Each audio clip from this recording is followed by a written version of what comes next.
विशेष report changing future news. भारत के गणतंत्र दिवस 2026 पर यूरोप की ऐतिहासिक मेहमानगी।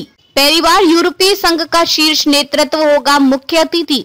भारत की वैश्विक रणनीति में बड़ा बदलाव, नई दिल्ली से लेकर ब्रसेल्स तक एक ऐतिहासिक कूटनीतिक कदम। नई दिल्ली अब अपने गणतंत्र दिवस की परंपरा को नए युग में ले जाने की तैयारी में है। पहली बार भारत ने यूरोपीय संघ EU के शीर्ष नेतृत्व, यूरोपीय आयोग के अध्यक्ष उर्सुला वॉन डेर लेयन और यूरोपीय परिषद के अध्यक्ष एंटोनियो कोस्टा को 2026 के गणतंत्र दिवस समारोह में मुख्य अतिथि के रूप में आमंत्रित करने का निर्णय लिया है। यह आमंत्रण भारत की विदेश नीति में एक महत्वपूर्ण मोड़ के रूप में देखा जा रहा है, जो न केवल एक प्रतीकात्मक संकेत है, बल्कि भारत की रणनीतिक प्राथमिकताओं और वैश्विक शक्ति समीकरणों में नई दिशा को भी परिलक्षित करता है। सूत्रों ने बताया कि औपचारिक स्वीकृति प्रक्रिया अंतिम चरण में है और जल्द ही नई दिल्ली व ब्रुसेल्स दोनों ओर से संयुक्त घोषणा की जाएगी।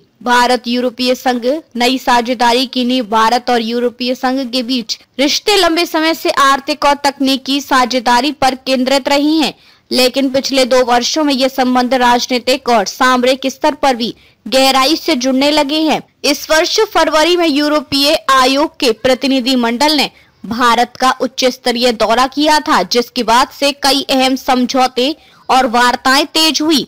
20 अक्टूबर 2025 को यूरोपीय संघ ने भारत के साथ एक नए स्ट्रेटेजिक एजेंडे को मंजूरी दी, जिसमें मुक्त व्यापार समझौता FTA, रक्षा सहयोग, जलवायु प्रौद्योगिकी, डिजिटल सुरक्षा और जन से जन संपर्क को प्राथमिकता दी गई है। वाणिज्य मंत्री पीयूष गोयल इन दिनों ब्रुसेल्स में हैं और उन्होंने यूरोपीय संघ के व्यापार आयुक्त मारोस सेफकोविक के साथ गहन वार्ताओं की श्रृंखला शुरू की है।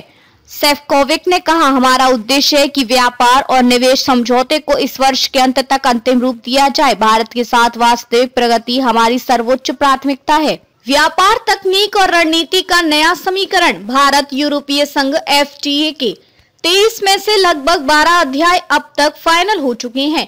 बाकी मुद्दे जैसे कृषि उत्पाद, वाइन लीकर, ऑटोमोबाइल, टैक्सेशन, बीमा और बैंकिंग सेक्टर पर गहन चर्चा चल रही है। यूरोपीय संघ अब भारत को केवल तेजी से बढ़ती अर्थव्यवस्था के रूप में नहीं, बल्कि एक स्थायी, भरोसेमंद और वैकल्पिक वैश्विक आपूर्ति श्रृंखला केंद्र के रूप में देख रहा है। वहीं भारत भी चीन पर निर्भरता घटाने की दिशा में यूरोप को संतुलन और साझेदारी का नया स्तंभ मान रहा है। मतभेद भी, मगर समानताएं ज्यादा। भले ही रूसी तेल आयात और यूक्रेन युद्ध पर भारत के रुख को लेकर यूरोपीय देशों में कभी कभी मतभेद रहे हों, लेकिन दोनों पक्ष मानते हैं कि उनके साझा हित मतभेदों से कहीं अधिक गहरे हैं। भारत ने रूस से तेल आयात को अपनी राष्ट्रीय ऊर्जा सुरक्षा बताया है, जबकि यूरोपीय संघ ने इसे पैगमेटिक पॉलिसी के रूप में स्वीकार किया है। दिल्ली के सूत्रों का कहना है कि यूरोपीय संघ और भारत आज एक साझा समझ पर हैं। वैश्विक अस्थिरता के दौर में दोनों पूर्वोन्मेष और विश्वसनीय साझेदार हैं। भारत का मुख्य अतिथि कूटनीति रणनीति के केंद्र में। भारत हर वर्ष गणतंत्र दिवस पर किसी प्रमुख देश के नेता को आमंत्रित करता है। यह सिर्फ एक औपचारिकता नहीं, बल्कि विदेश नीति का दर्पण होती है। यह आमंत्रण भारत के उस देश के साथ संबंधों की गहराई, आपसी भरोसे और भविष्य की दिशा को दर्शाता है।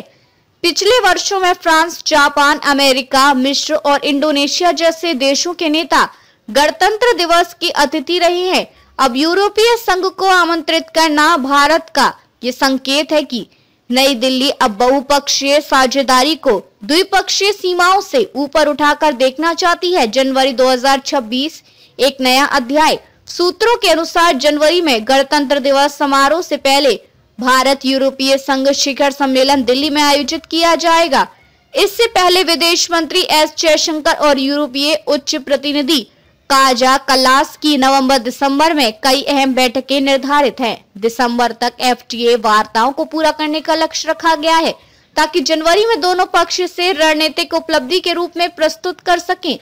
जनवरी 2026 एक नया अध्याय। सूत्रों के अनुसार जनवरी में गणतंत्र दिवस समारोह से पहले भारत यूरोपीय संघ शिखर सम्मेलन दिल्ली में आयोजित किया जाएगा। इससे पहले विदेश मंत्री एस जयशंकर और यूरोपीय उच्च प्रतिनिधि काजा कल्लास की नवंबर-दिसंबर में कई अहम बैठकें निर्धारित हैं।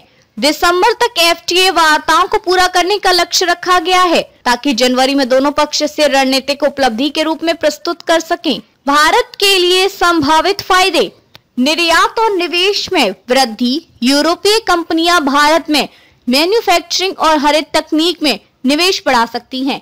Technology transfer, semiconductor, cyber security और डिजिटल गवर्नेंस के क्षेत्रों में सहयोग तेज होगा। रक्षा और इंडो पैसिफिक रणनीति, यूरोप अब एशिया प्रशांत क्षेत्र में भारत के साथ रणनीतिक संतुलन स्थापित करना चाहता है।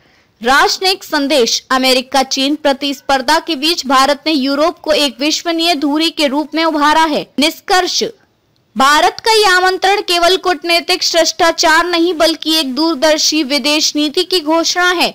यूरोपीय संघ की उपस्थिति गणतंत्र दिवस के मंच पर यह संदेश देगी कि भारत अब एक मध्य शक्ति नहीं बल्कि वैश्विक नीति निर्माता के रूप में खुद को स्थापित कर रहा है। अगर सब कुछ तय कार्यक्रम के अनुसार होता है तो 26 जनवरी 2026 के राजपथ पर भारत और यूरोप की साझा उपस्थिति इतिहास में दर्ज होगी, एक ऐसे भविष्य की घोषणा के रूप में जहां लोकतंत्र, व्यापार और रणनीति मिलकर नया वैश्विक संतुलन रचेंगे।